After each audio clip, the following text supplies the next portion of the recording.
The Allies agreed in 1943, in the Moscow Declaration of October 1943, to hold post-war trials for those responsible for war crimes.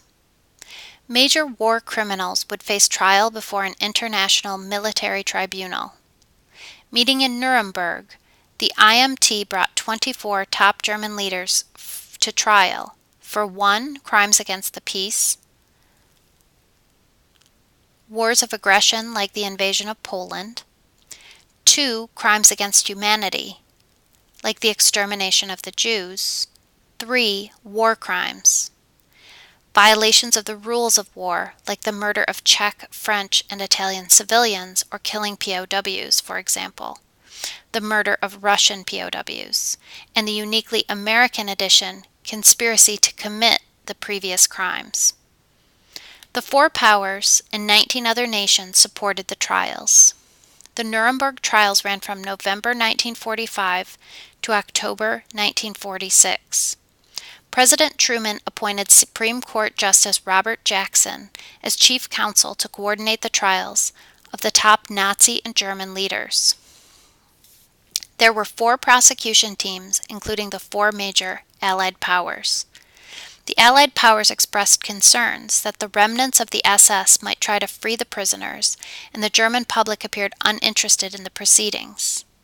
George Stevens put together a compilation of German and Allied films on the concentration and death camps, called Nazi concentration camps, shown at the trials as evidence of crimes against humanity. The Nuremberg trials recognized crimes committed against people in other countries. Germans could face trial for murdering Polish and Russian Jews, but not for murdering German Jews, and Nazi officials were not held responsible for actions prior to the invasion of Poland. At Nuremberg, no one bore responsibility for the Nuremberg Laws, or the Night of the Broken Glass, or killing political prisoners at Dachau or Buchenwald prior to September 1939. Critics of the trials, such as Raphael Lemkin, wondered why the prosecutions left open the legitimacy of mass murder of one's own citizens. If the Nazis had murdered only German Jews, they could not be tried by an international tribunal for genocide. Lemkin, a refugee who escaped the Holocaust and lost 49 family members, went to Nuremberg to lobby for international recognition of the crime of genocide. He won a partial victory in the incorporation of the term genocide into the charges against Nazis and in the prosecution, but none of the judges used it in the final verdicts. The trials ended on October 1, 1946, and the judges handed down their verdicts later in the month. 1 of the Germans committed suicide. 1 was tried in absentia and never caught. 12 defendants were sentenced to death, 3 were acquitted, 4 received prison sentences of 10 to 20 years, and 3, including Rudolf Hess, got life terms.